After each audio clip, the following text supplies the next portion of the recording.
من النهارده اي بطيخه هتبقى موجوده عندك ملهاش اي طعم ومسخه اوعي ترميها، هاتي المبشره وتعالي نبشرها مع بعض ونشوف هنعمل بيها وصفه هتستاهل بجد اللي احنا نعملها طول الصيف.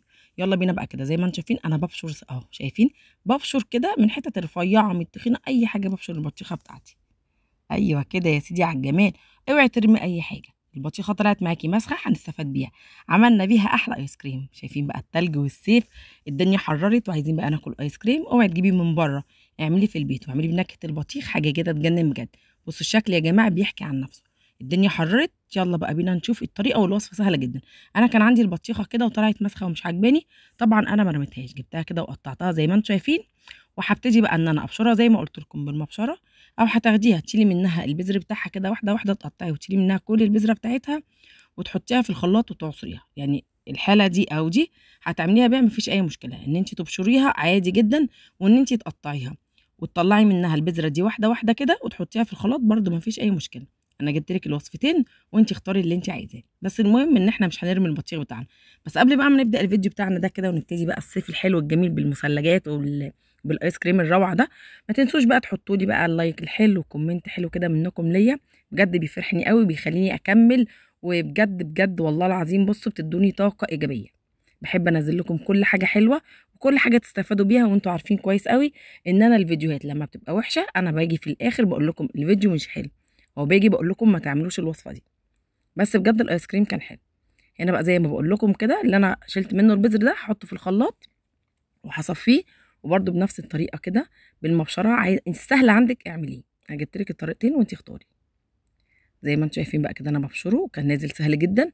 هاخده بقى بعد كل ما هبشره او هضربه في الخلاط، هجيب بوله بقى تانية عندي وابتدي ان انا اصفيه بالمصفى الصغيره دي. هطلع بقى منه كل الالياف بتاعته دي كلها كده، انا مش عايزاها مش هستخدمها، انا هستخدم ميه البطيخ. اهو زي ما انتم شايفين بقى هكمل الكميه بتاعتي دي ونشوف هنعمل ايه مع بعض في الايس كريم الروعه. اهو بصوا بقول لكم اللي انا شلت منه البذر هاخده اضربه في الخلاط، واللي انا عملته بالمبشره هشيل بقى منه الريم الابيض ده كله كده زي ما انتم شايفين انا مش محتاجاه. وهنبتدي بقى بعد ما اضرب برده الخلاط التاني البطيخ التاني اضربه في الخلاط واصفيه، هجيبهم بقى في اكياس تلاجة واحطهم في الفريزر بقى 5 6 7 8 ساعات من بالليل للصبح مفيش اي مشكله. كده انا كنت حطيت البطيخ بتاعي في التلاجة وهبتدي بقى اعمل الكريمه بتاعتي. عندي هنا كريم شانتيه، عندي معلقتين لبن بودره، عندي سكر. السكر حسب التحليه، بتحبي الحاجه حلوه قوي بتحبيها قليله مفيش اي مشكله. يبقى انا حطيت كريم شانتيه برده الكميه اللي تحبيها، عليها لبن بودره، عليها زي ما قلت لكم سكر بودره. بصوا بعد ما تلج معايا زي ما انتم شايفين، عايزين تتلجوه اكتر من كده مفيش اي مشكله. انا هنا تقريبا تلجته 6 ساعات. جبت بقى الكبه بتاعتي وهبتدي ان انا ايه اضربه كويس جدا. دوت اللي انا قلت لكم عليه اهو زي ما انتم شايفين، دوت اللي المفروض يضرب في الخلاط. بصوا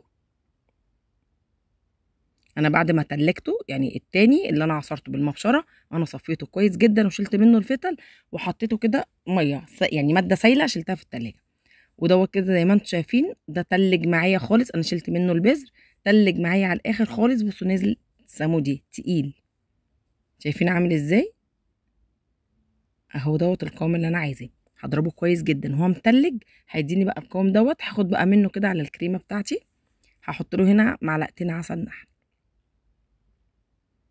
وبعد بقى ما احط له كده هديله تقليبه ونحط بقى كده على الكريم شانتيه اللي احنا عملناه ونعمل ايس كريم عظمه بجد.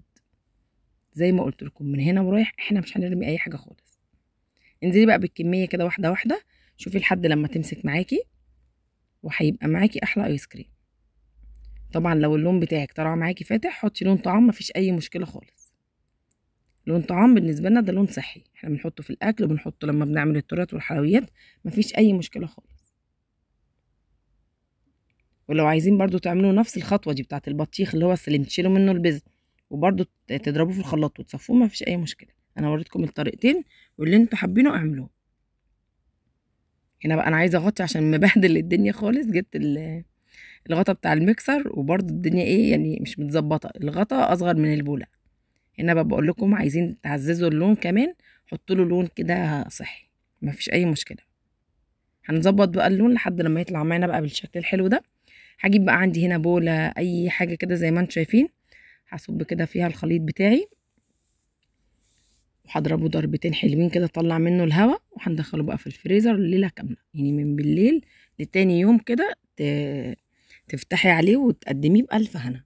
طعمه كان حلو جدا بجد، يستاهل ان انتوا تجربوه. احنا طبعا بدأنا بقى الحر وعايزين كل الحاجات بقى المثلجات الحلوه دي والايس كريم. لسه ان شاء الله هنزل لكم انواع ايس كريم كتيره جدا وبطرق مختلفه ان شاء الله. علوا لي الفيديو ده وباذن واحد احد هنزل لكم فيديوهات جديده كتير. عندي بقى طبعا دي اللي بتفرح الولاد كلها، القالب دوت موجود عندي، واظن عملت فيه كذا حاجه قبل كده. بصي بقى انا هصب فيه كده برضو الايس كريم، مش هكمله للاخر عشان اعرف اقفله. وزي ما انتم شايفين كده بيدي شكل، عارفين يعني ايه بيفرح الولاد؟ اي حاجه كده بيبقى فيها الوان شكل جديد هم بيفرحوا، وعايزه اقول لكم بجد هم فرحوا جدا بيه. اللي عايز بقى اخد في البوله اخد، واللي اخد اللي هو بقى العصايه دي اخد.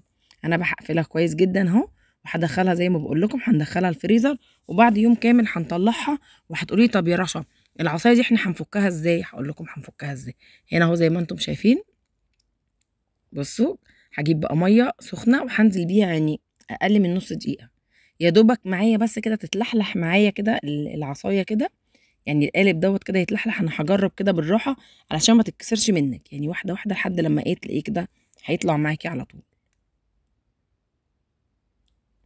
سهل وبسيط ما فيهوش اي حاجه خالص، اتعاملي مع الحاجه كده واحده واحده هتطلع معاكي بجد حلوه. بصوا انا هو بحاول واحده واحده، انا مش عايزه يعني اخسره او يتكسر معايا. فضلت ورا واحده واحده كده لحد لما طلعت معايا بالجمال والحلاوه دي. اللهم بارك، بصوا الجمال يا سيدي على الجمال والحلاوه، وفي احلى من كده؟ عملنا ايس كريم من حاجه كنا هنرميها وحاجه ملهاش اي لازمه. وطبعا البطيخه كانت مسخه خالص وما كانتش بصراحه تتاكل، نتكلم بصراحه. انا بقى حياتها من جديد وعملتها بالعظمه دي كلها. هنا بقى هجيب البوله بتاعتي واعمل بقى زي ما قلت لكم، اللي عايز ياكل كده بالمعلقه ايس كريم ياكل، اللي عايز ياكل الايس كده الاوستيك اللي هو في العصايه ياكل. عايزه اقول لكم كان جامد قوي على ايدي. يا سيدي على الجمال والحلاوه، زيني بقى زي ما تحبي. هنا بقى جبت تلج عشان ما يسيحش مني، الجو طبعا بدأ يحرر. اعملي الطريقه دي، حطي تلج وحطي عليه الايس كريم وقدمي لي ضيوفك، بجد هينبهروا بالجمال والحلاوه دي كلها. بصوا الجمال. حطي بقى انا شويه سبرينكل عليهم، صوص شوكولاته بيضه، اي حاجه فنني وحطي اللي عندك هيطلع كله حلو. قطعي قطع فراوله وحطيها، قطع بطيخ وحطيها، اي تزيين عندك اعمليه. انا كان عندي سبرينكل زينته كده بيه، ادى شكل حلو. عايزه اقول لكم كان طعمه حلو جدا. يا رب الفيديو كده يكون عجبكم والايس كريم بتاعي كده يعجبكم وتقومي تعملوه. طبعا البطيخ طلع واحنا كلنا عندنا بطيخ. قومي بقى كده خدي جزء من البطيخه بتاعتك وجربي كده الوصفه، واكتبي لي في الكومنتات طلعت معاكي بالعظمه دي زي ما انا ما عملتها ولا لا. بجد يستاهل التجربه. والصيف جه واحنا بنحتاج المثلجات وبنحتاج الايس كريم ده طول الصيف. اعمليه في البيت من غير اي تكلفه، وربنا يحسن ما بين ايديكم وما بين ايدي وما بين ايديكم وما بين ايديا. كنت معاكم رشا السيد، بحبكم في الله. اشوفكم في فيديو جديد، والسلام عليكم ورحمه الله وبركاته.